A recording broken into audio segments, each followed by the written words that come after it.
নমস্কার বন্ধুরা, আশা করি সবাই তোমরা ভালো রয়েছো। গত বছর যারাই তোমরা পদ্ম করেছিলে, যারা নতুন আছো তারা হয়তো জানো না, এখন কিন্তু পদ্মের রিপোর্টিংটা আমাদের করে ফেলতে হবে। প্রত্যেকেরই পদ্মের গামলার অবস্থা নিশ্চয়ই এরকম ছোট ছোট পাতা বেরোচ্ছে। এই সময় কিন্তু নতুনভাবে আবার তোমাদেরকে রিপোর্টিং করতে হবে, যাতে সামনের এই গরমে তোমরা খুব ভালো ফুল পাও। প্রথমেই এইভাবে সমস্ত গামলাটাকে উল্টে নেবে, তারপর আস্তে আস্তে দেখবে তোমরা টিউবারগুলো একদম নিচে রয়েছে, আস্তে আস্তে সেগুলোকে তোমরা মাটি থেকে ছাড়িয়ে নেবে। একদম খেয়াল রাখবে যাতে টিউবারগুলো ভেঙে না যায়, নষ্ট না হয়ে যায়। গ্রোয়িং টিপস যেগুলো রয়েছে সেগুলো যেন ঠিকঠাকভাবে বেরিয়ে আসে মাটি থেকে। তারপর তোমরা পরিষ্কার জলে টিউবারগুলোকে ধুয়ে একটা একটা ছোট ছোট টিউবার ভাবে কেটে নেবে। এটা আমার একটা ক্যামেলিয়ার টিউবার।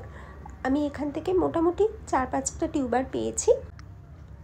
আর যে পুরনো মাটিটা তোমরা দেখতে পাচ্ছ, আমি কিন্তু এই পুরনো মাটিতেই নতুন গাছ লাগাই। আমি নতুন মাটি খুব একটা ব্যবহার করি না, কারণ আমার এখানে নতুন মাটি ব্যবহার করাটা একটু মুশকিল, নতুন মাটি পাওয়াটা মুশকিল।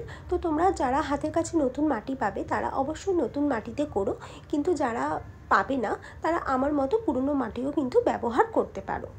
পুরনো মাটিকে কিভাবে ব্যবহার করতে হয় সেটা নিয়েও আমি তোমাদেরকে একটা ভিডিও দেব। এখানে তোমরা দেখতে পাচ্ছ আমি একদম ভালো করে টিউবারগুলোকে পরিষ্কার করে ধুয়ে নিয়েছি। এবার ওই গামলাতেই পুরনো মাটিগুলো তুলে নিচ্ছি। প্রথমে দেখো একদম নিচের দিকে যেহেতু সার দেওয়া হয়, সারগুলোকে আমি মাটি থেকে একদম আলাদা করে নিচ্ছি।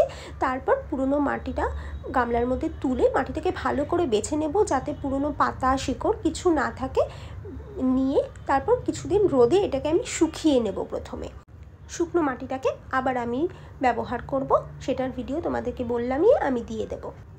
আর যে টিউবারগুলো আজকে আমি পেলাম, সেই টিউবারগুলোকে মোটামুটি 10 থেকে 12 দিন মতো জলে ভিজিয়ে রাখবো, একদম পরিষ্কার জলে সানলাইটের মধ্যে রেখে দেব। তারপর যখন নতুন ছোট ছোট শিকড় বেরোবে, তারপরে আমি আবার টিউবারগুলোকে কিন্তু বসাবো। আমি টিউবার বসানোরও ভিডিও তোমাদের সাথে অবশ্যই শেয়ার করব। ভালো লাগলে অবশ্যই একটা লাইক করো।